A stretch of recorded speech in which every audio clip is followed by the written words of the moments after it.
You wouldn't know it to look at the sky. But something is seriously wrong with the universe. Astronomers have suspected it for some time.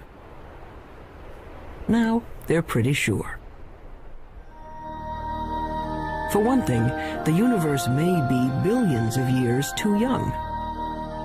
For another, part of the universe has been missing, a big part. Fact is, there have been several discoveries recently that threaten to topple our understanding of the universe like a house of cards. Scientists generally agree that the universe is very, very old. But now there's a theory that it may actually be younger than it looks, if you look closely enough. What in the world is going on with the universe? Astronomers have found, calculated, or conjured up outlandish, appalling things. Whispers from space left over from the moment of creation. Dark stars, dwarf stars, stars that eat each other. Stars clumped in galaxies, and galaxies clumped in larger, stranger structures. Only recently have we even begun to understand the scale of it all. We have discovered things so small. At a 10 millionth of a trillionth of a trillionth of a trillionth of a second is the earliest time we can really talk about. And expanses so vast. As expanded by a fraction of a million times a trillion times a trillion. The researchers need a special notation. A billion times a trillion degrees. To write out the incredible distances and magnitudes involved in understanding the universe. Suppose we were to begin with Peoria. Peoria is the center of the universe. Well, not exactly, but the director of the planetarium has built a scale model of the solar system in and around his Illinois city. How's it going, Dave? Morning, Phil. Morning. A little bit to the left. I think you missed a spot. A sunspot, There. get it? You got it. The sun in this model is 36 feet high. Mercury is closest to the sun, of course, just around the corner at the school supply store. On that scale, the Earth is 6 blocks away at the Amoco station. Earth is open 24 hours a day. And Mars is 7 blocks beyond Earth at the TV station. Mars has life, or at least television reporters. Pluto is smaller than a golf ball. It's a full 40 miles out of town. And if you think rural Illinois is empty, try the universe. The 40 miles to Pluto, on Peoria's scale, represent 3.5 billion miles. On the same scale, the nearest star, Proxima Centauri, would be as far from Peoria as the moon. This isn't helping, is it? Okay, forget Peoria.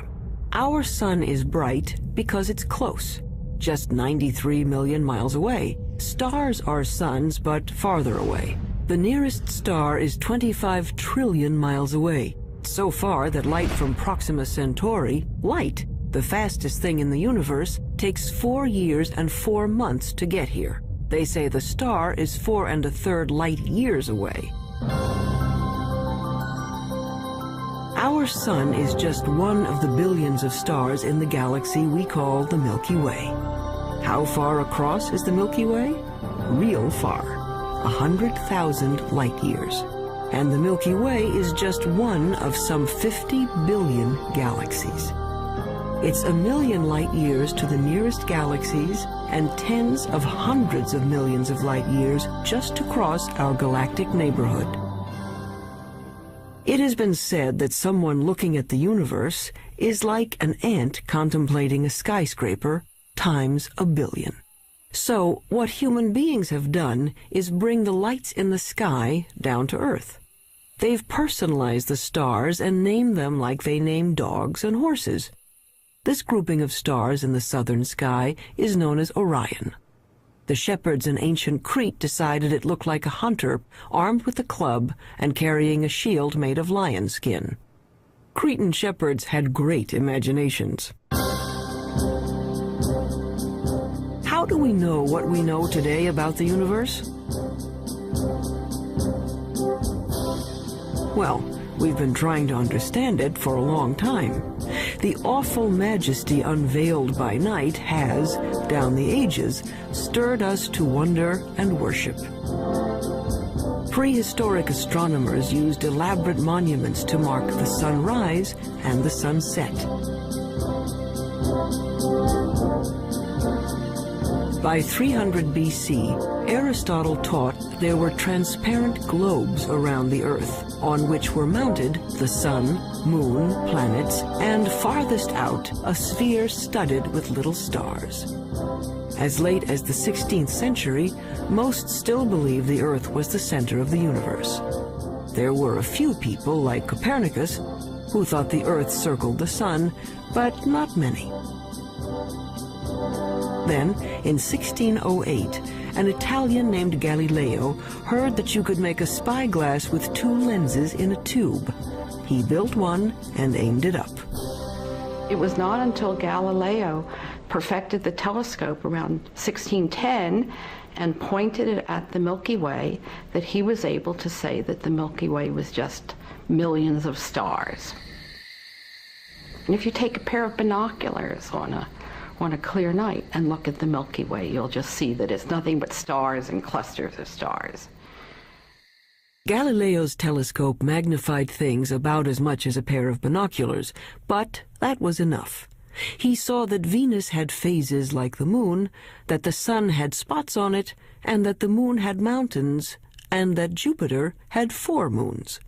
Aristotle's perfect crystalline spheres were shattered, and the universe stopped being simple. And there were other strange things out there. Remember Orion? Well, down in the middle of his sword was a star that wouldn't focus to a bright point, no matter how powerful the telescope. The object came to be called a nebula, and over time, astronomers found many such fuzzy blotches in the sky. Fast forward a couple of centuries.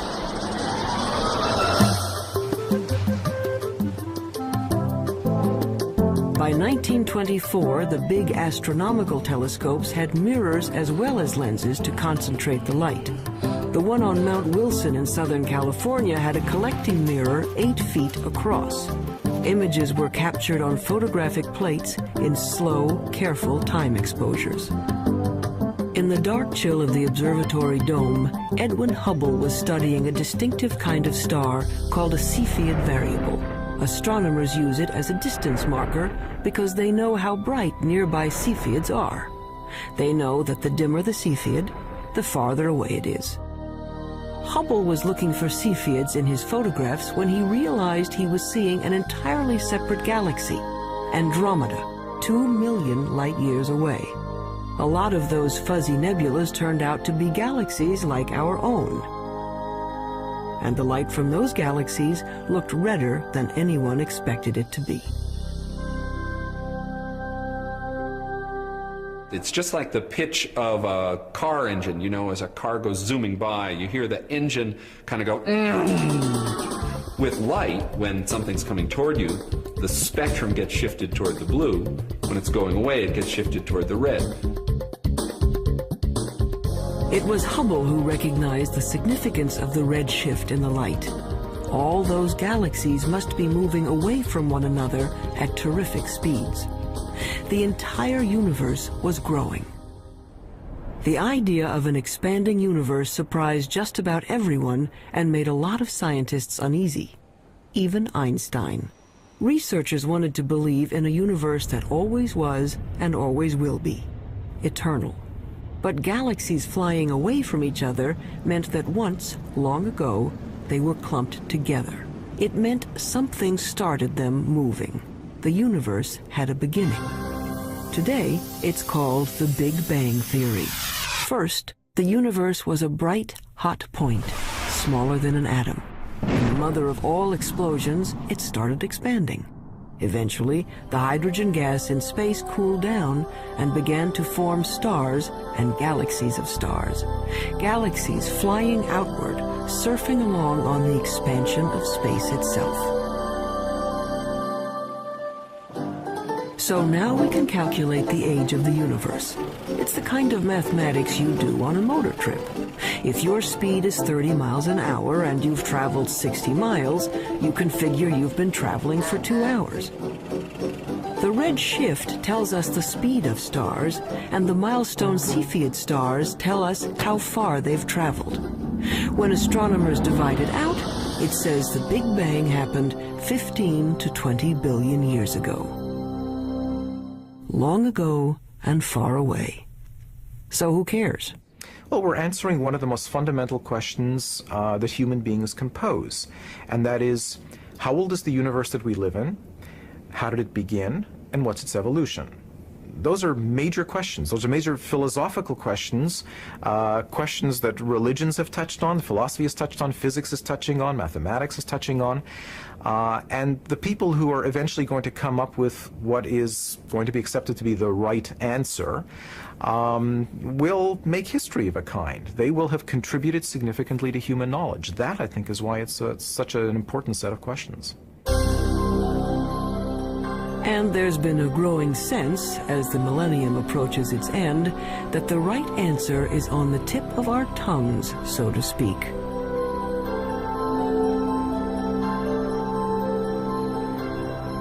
But not yet, not quite.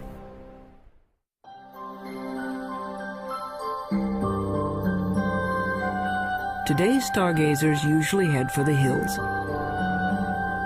Hawaii's Mauna Kea, the Chilean Andes, Arizona's Mount Hopkins. Robert Kirshner works 8,500 feet up, hunting dying stars. I really like coming to the mountain. I like getting away from all the 100 distractions that you have when you're busy, and people are coming in to see you about all kinds of things, and the makeup exam and all that kind of stuff.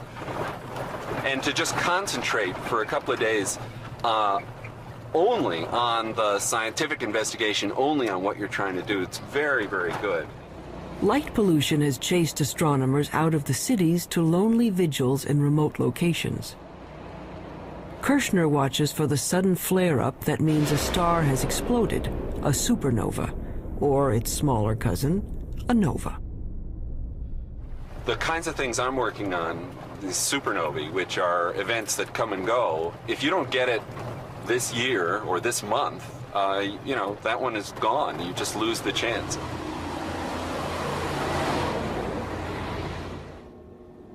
A supernova suddenly outshines its entire galaxy for a few weeks. If Kirshner and his colleagues can calibrate these cosmic flashbulbs, supernovas may prove even better mileposts than Cepheids. The game now for the supernovae, I think, is to find distant ones and to see if they really are the same as the nearby ones. Then we'll have a reliable tool to map out large-scale structure in the universe, and the supernovae, the Type 1 supernovae, look to me like a really good candidate for that. It's easy to find where supernovas have been. There are clouds of dust and gas in space marking places where stars have blown up. But supernovas are rare. A galaxy of 100 million stars might have one exploding star every 100 years. So Kirshner watches and waits. Well, the heroic age of observing has really passed. It used to be that you would be outside the whole night long, instead of sitting in a control room where a television brings the signal in and you're operating on a computer keyboard. 24, okay, get the CCD in the right mode. It's hard staying up all night. Is good. But there's a kind of sense of adventure to it that is a little bit like being a kid and lying out in the snow and kind of figuring out the constellations. Some of that is good for you, too. Yeah, fine. Breaking in the cookies already. I can have a cookie if I want. You have 10 hours to go. Look at all those cookies. I have one every half hour. I'll need the whole. In this era of digital cameras and electronic light amplifiers, men are still watching the skies and craftsmen are still grinding telescope mirrors. Like this 21-foot monster under construction at the University of Arizona. But one thing hasn't changed much in 400 years. astronomers are still battling their ancient enemy, the air. Starlight shimmers and twists as it passes through our atmosphere. The twinkling of the stars may be a delight to poets, but astronomers are trying to get rid of it. What we can do is shine a laser into the sky. We focus on some sodium atoms, which are at about 100 kilometers above the surface of the Earth. We can make those glow with the laser and create an artificial star, which is sort of directly in line with the very faint object we want to look at. And then if we measure the blurring of the artificial star and correct that, then the faint object we really want to look at is corrected as well. And we have liftoff of the Space Shuttle Endeavour. But until that technique is perfected, astronomers have another way to take the twinkle out of the stars. All they have to do is put the telescope above that pesky atmosphere, in orbit. In 1990, NASA launched a space telescope and named it for Edwin Hubble. Unfortunately, its mirror was made wrong and its first pictures were blurred. Astronauts had to go up and fix it. Let's go fix this thing. We copy. Move it out of the sun a little bit. We had a good aliveness test. Outstanding. Houston, Endeavour has a firm handshake with Mr. Hubble's telescope. We copy that, Covey, and there are miles galore down here. It could be real exciting for the astronomical community, I guess, and for the whole world to see what Hubble really can do with a good set of eyeballs. The out-of-focus pictures gave way to spectacular shots of interstellar dust clouds and the great galaxies of stars. In just one bit of the sky, a tiny patch that could be blocked by a grain of sand held at arm's length, astronomers found 2,000 galaxies. They were seeing better than they ever could before. So one way of looking at it is if there was a firefly in Tokyo, and here we are in Washington looking at it, we could tell if there was another firefly 10 feet away, we'd actually be able to distinguish them. In 1994, at the Space Telescope Science Institute in Baltimore, astronomer Wendy Friedman was using the newfound clarity of the Hubble to observe the heavens and stumbled into the cosmological controversy of the decade. Yeah, I just wanted to ask you not to break out any observations until I give you a clear. So when were these images taken?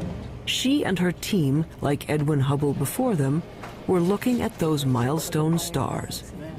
And the cosmic rays aren't nearly as apparent. For our work, we need a telescope out in space because what we're after is a certain kind of star. It's called a Cepheid. And we have to be able to detect that kind of star against the background of a galaxy. And the Earth's atmosphere smears and blurs our view, and we can't detect those stars. Friedman got the best readings yet on Cepheids in a neighboring galaxy, and a measurement of its distance. Using the redshift speedometer, she calculated a new age for the universe. Our preliminary measurements indicate that the age of the universe is somewhere in the range from 8 to 12 billion years. And that immediately brings about a conflict with other ages that have been measured.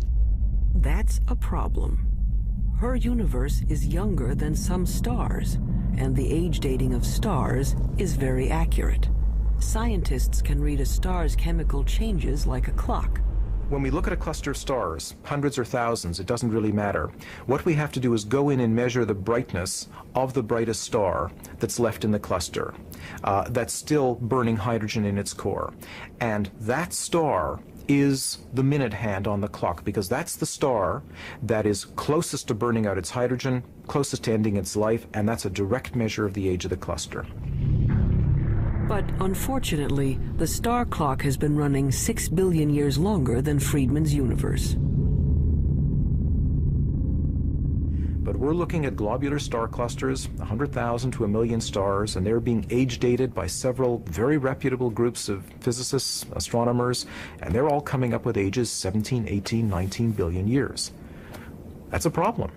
We're very close to having a kind of contradiction between the ages of the stars and the age of the universe. This would be quite embarrassing, because you really shouldn't be older than your mother.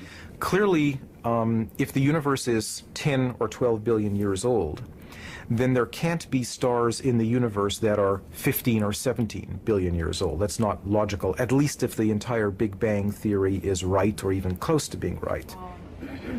Wendy Friedman is well aware of the dilemma. She knows that, like many other puzzles about the universe, this one will probably be around for a while. I mean, anytime you get a new tool, you get data that are of better quality than were possible to obtain in the past. Yeah. You learn new things, and yes, sometimes leads to confusion because there aren't answers for all of the questions that are being raised. But it's a healthy aspect of science and how science proceeds.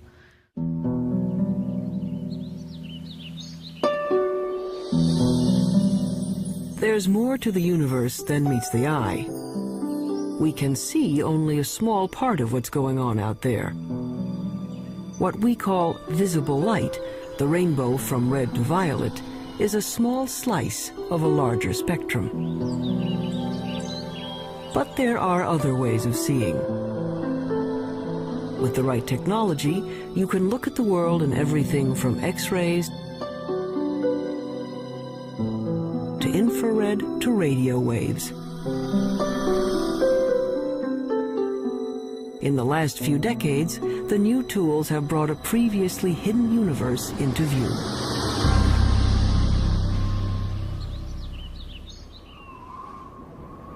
Take the sun. Nothing to do but roll around heaven all day, right? But by using the X-ray part of the spectrum, astronomers can see the sun is a very busy place. Pictures made by X-ray detectors show there's a cauldron of nuclear reactions boiling beneath its surface. Using film sensitive to ultraviolet, we can see great plumes of superheated gases rising from the sun's surface. Our well-behaved, friendly neighborhood star is a continuing, self-contained thermonuclear explosion.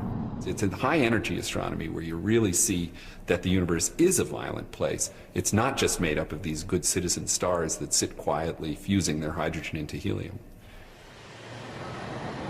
NASA is looking at the lower end of the spectrum, infrared light. Infrared is absorbed by moisture in the Earth's atmosphere.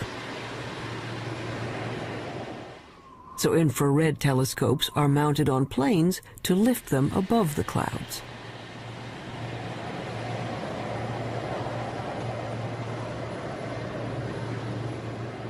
Just like fog lights on your car will enable you to see deeper, in the infrared you can see deeper into the universe. We warm human bodies shine in the infrared. Anything at my temperature in the universe is emitting planets, comets, other bodies.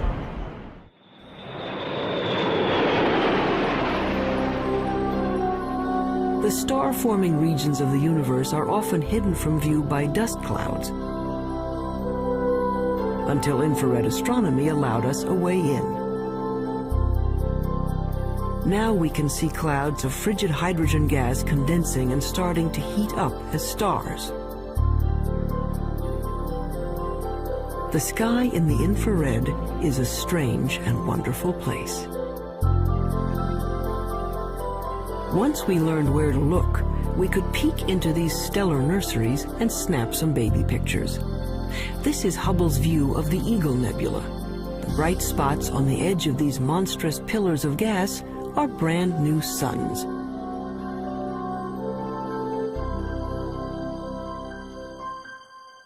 But as spectacular as the pictures are, scientists owe much of their understanding of the universe to radio static, a whisper from the sky.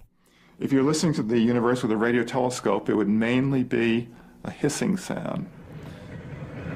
It sounds like steam escaping from a radiator.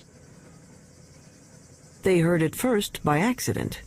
In 1965, researchers at Bell Telephone Laboratories had built a powerful listening station to hear signals from the first of America's communication satellites.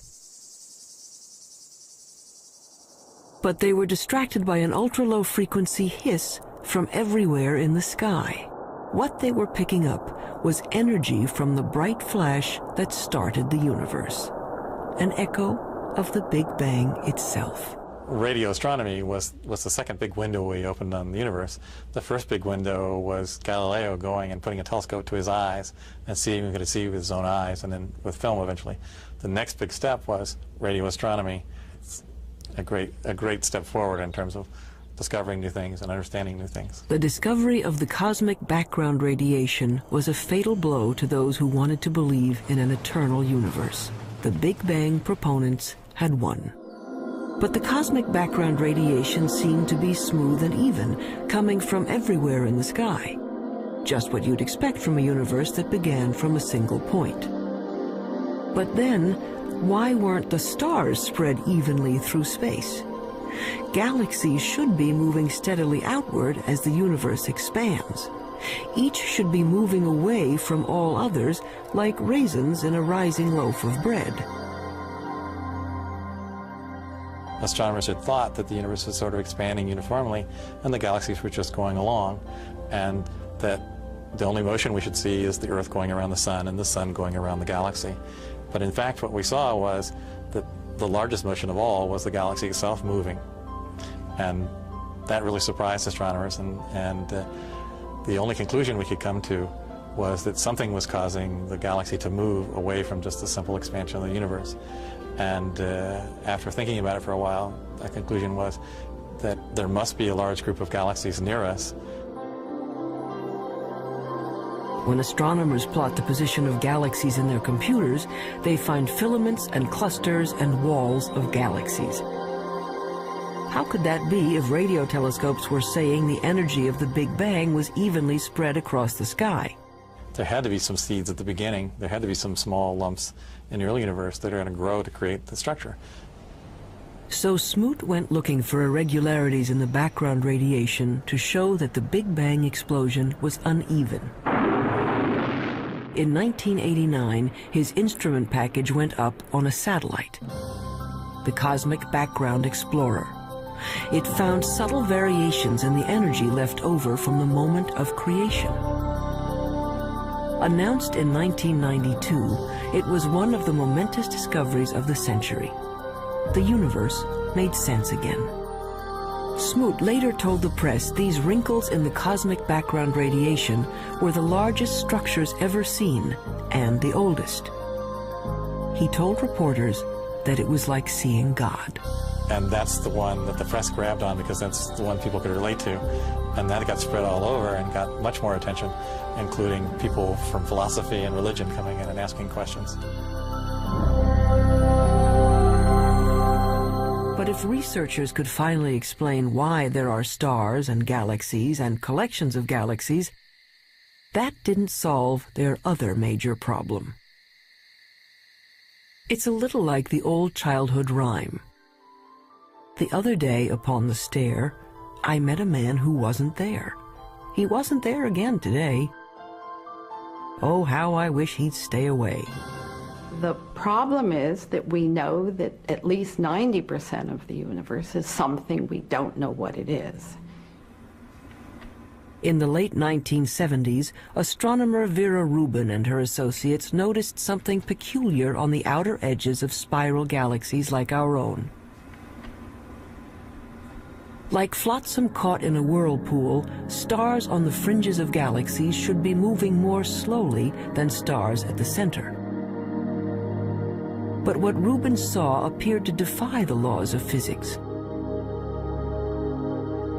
The stars on the edge were moving just as fast as those in the middle. We live, sort of 2/3 of the way, we being the Earth, about 2/3 of the way out from the center of our galaxy, and we're orbiting at 500,000 miles an hour. That's pretty fast. Faster than it should be. Such velocities could only be caused by an enormous gravitational pull, which requires more matter than anyone had detected out there. A lot more. It was a shock to learn that when we were studying the universe, we really weren't studying the universe. We were studying just the 5 or 10% of it that was luminous. So it's like, I don't know, trying to study the Earth and just looking at Pennsylvania. All the things we have ever observed in the universe, the planets, the stars, the galaxies, the clusters of galaxies, make up 10% of the universe, maybe less. Early efforts to track down the missing matter failed. They call the 90% that is not visible dark matter. But no one knew what it was. Maybe dead dark stars, or some kind of cosmic dirt, or maybe a whole lot of something extremely small is filling space.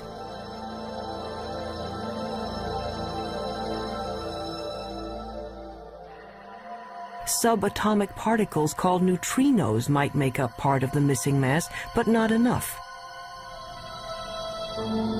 Scientists went looking for other candidates. Daniel Snowden-Ift theorizes that dark matter may be made of something physicists have taken to calling WIMPs, short for weakly interacting massive particles. These would be things smaller than atoms, if they exist at all. The only way to detect them would be to look for their footprints. It's kind of like a ghost particle. It passes through matter without ever interacting with it, or I should say hardly ever interacting with it. Every once in a while, a WIMP will come in and bump an atom out of wherever it's sitting, and that's the only indication that we would have that WIMPs exist. He's looking for elusive tracks that might have been left in billion-year-old mica rocks.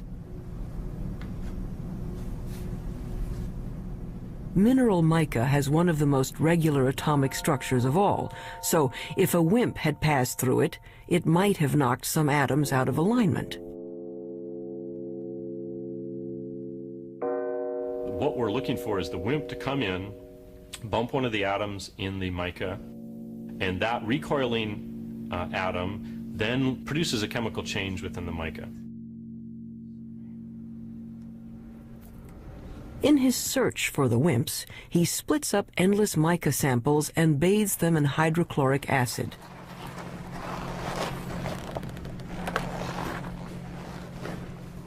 It's a little bit like developing a photograph. The etched mica goes under a super microscope, which magnifies it 50 million times. Mica may be the perfect place for clues to the missing mass. Unfortunately, to date, Daniel Snowden-Ift hasn't found any WIMPs. Researchers stunned a 1996 meeting of astronomers when they announced they had found the dark matter, or at least some of it. They had picked up ripples in starlight caused by dwarf stars too dim to be seen directly. A halo of these objects surrounding galaxies would account for the missing part of the universe. To bug the physicists looking for WIMPs, the astronomers call these tiny dense stars machos, massive compact halo objects. The research to confirm the mysterious source of gravity goes on. I would like to think that in 10 years we know what the dark matter is, but I wouldn't bet very much money on it. But advances usually come in very surprising ways.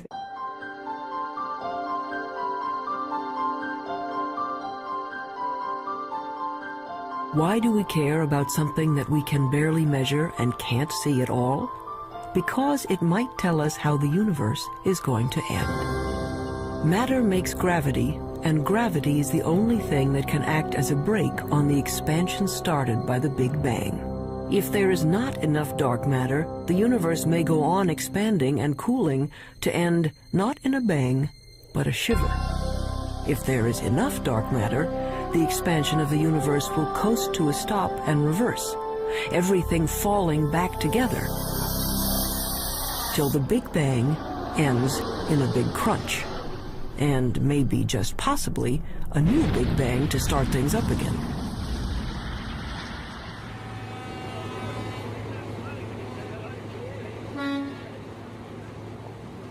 Albert Einstein, among other things, revolutionized the way we think about good old gravity. Astronomers generally only talk about one force, and that's gravity. And the reason for it is almost everything that's important on the large scale, that is on the scale of planets and stars or the universe as a whole, is gravity. From Einstein, we know that the gravity that pulled Newton's apple down from the tree isn't a kind of magnetism. Gravity is a property of matter and space. Matter bends space. The more mass, the more space around the mass is warped. That's why the moon goes around the Earth. It's trapped in a dimple in space, a gravity pit created by the mass of the Earth. When enough matter collects, gravity is strong enough to squish hydrogen atoms into helium atoms. This fusion releases enough energy to turn on a star.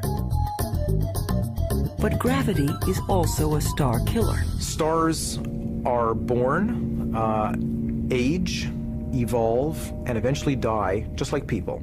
They have a regular life cycle. During the entire life of any star, there is this delicate balancing act, because gravity is always at work trying to crunch the star down into a small point, and the high internal pressures are trying to blow the star up and blow it apart. And for about 90% of the life of the star is in nearly perfect equilibrium. And it just sits there, burning away and producing radiation.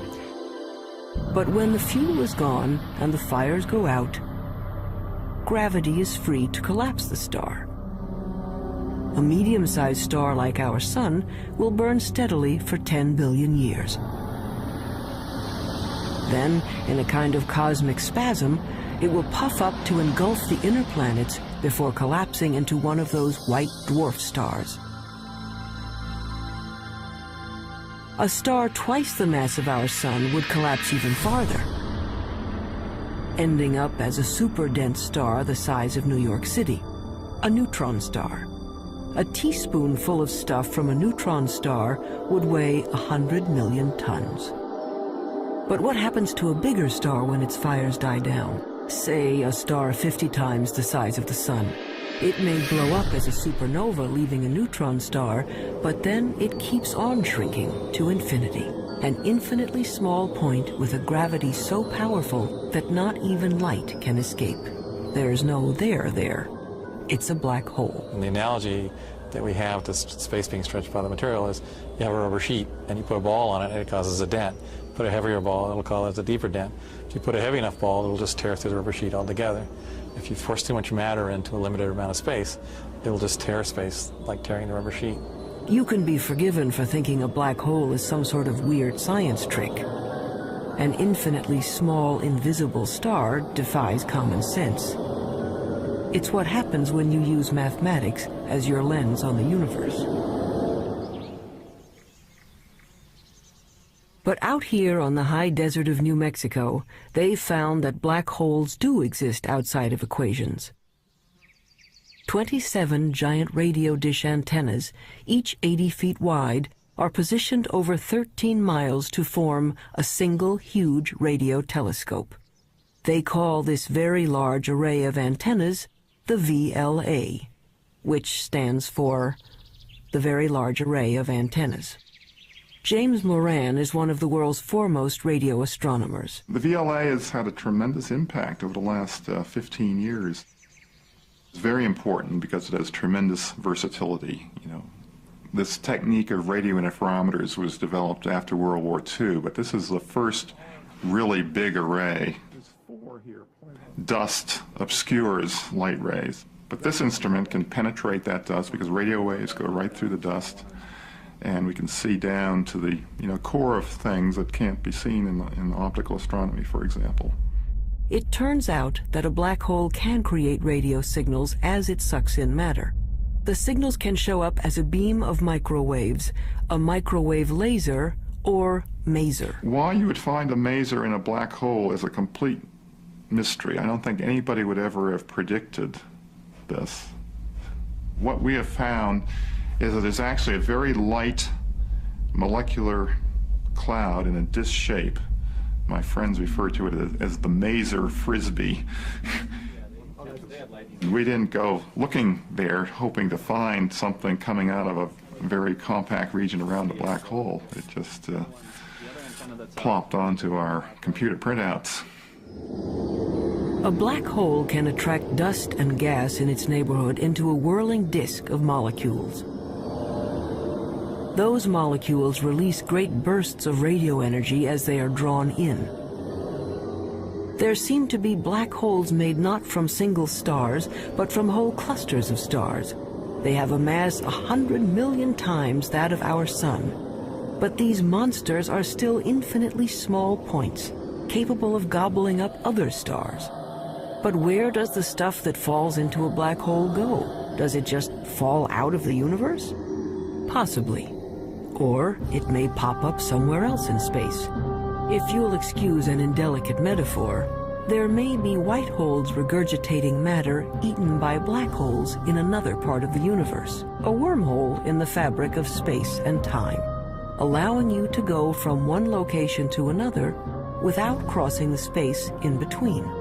Or it might go to another universe entirely.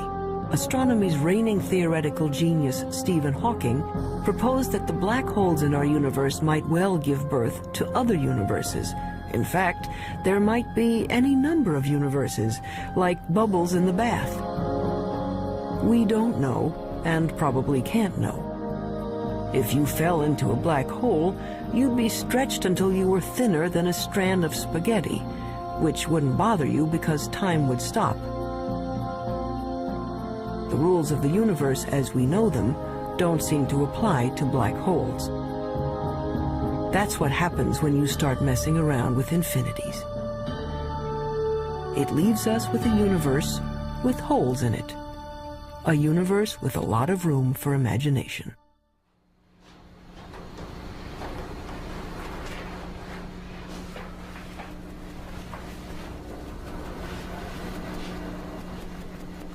On the sound stages of Paramount Pictures, a spin-off of one of the most durable shows in television history, Star Trek Voyager. Very quiet on the stage. Anyone not ready? Roll, please. Rolling. Action! I want a full systems report. And Mr. Kim, Mr. Tuvok, I want every iota of information that was recorded regarding this phenomenon. Let's see what you have, Mr. Kim. There. It's registering only on subspace bands. We don't even have it on long-range sensors yet. Verteron emanations. Tunneling secondary particles.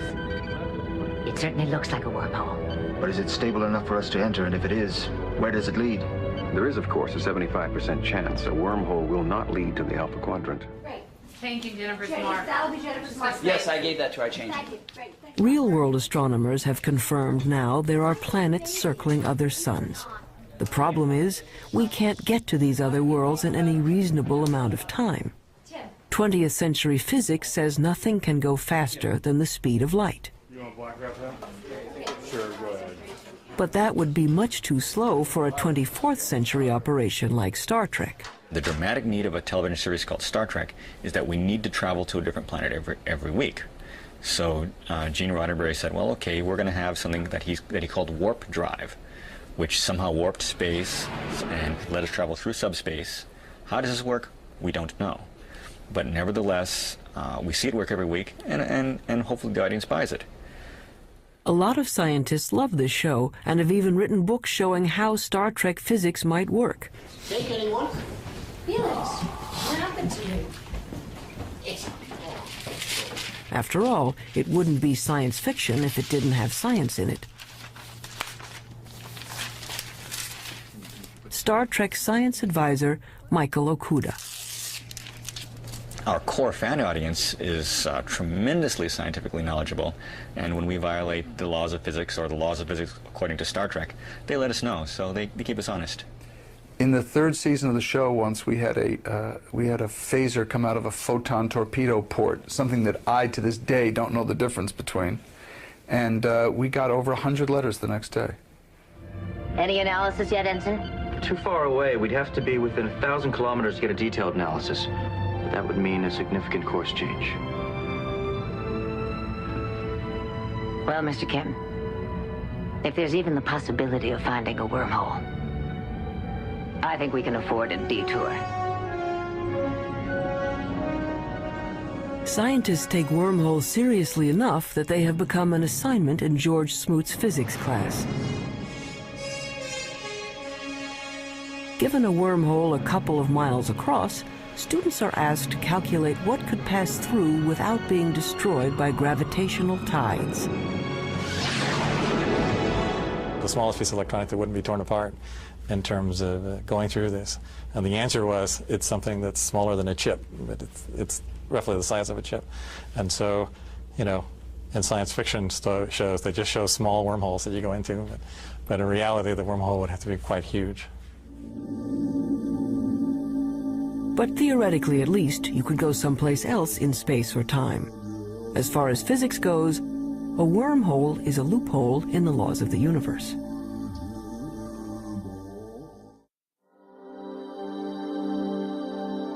So we are left with questions. Why do some stars appear to be older than the universe? Why do galaxies move as if there were something dark and huge out there?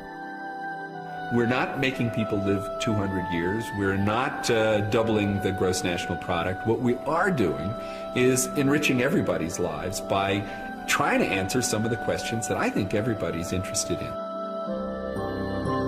These are some of the oldest questions, children's questions. Where did we come from? Where are we going? Are there other worlds? What is outside the universe? What happened before the universe started? What happens after the universe ends? You want to find out, well, where does science end and where does philosophy take over?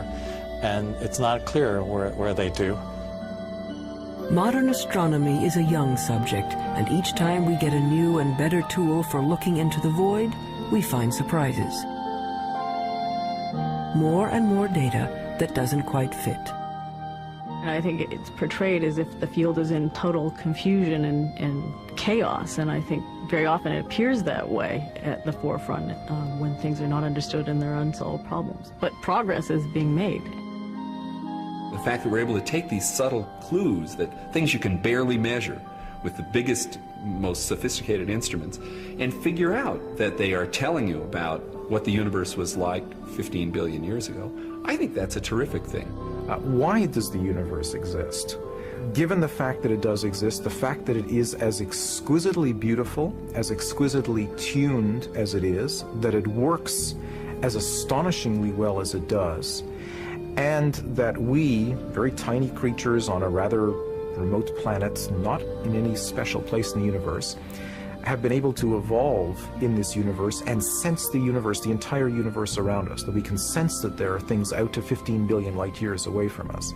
That to me is just a mind-boggling concept. We are the only star in the universe that we know about that has life, so perhaps that makes one feel a little more unique and life a little more precious thing, knowing that it doesn't seem to be that common. We are part of the universe. The material that we know, the matter we're made of, started out as atoms produced by exploding stars.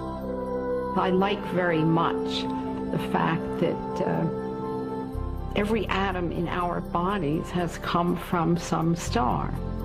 If there were no stars, the universe would be all hydrogen and none of what we know would exist. And that's why it's not an exaggeration to say that human beings are stardust, because the iron in our blood and our hemoglobin and the calcium in our bones and all the other heavy elements in our body were created in supernova explosions. So in our quest to understand the universe, we come back to ourselves. If we are made from the elements of stars, aren't we then, in a way, the universe?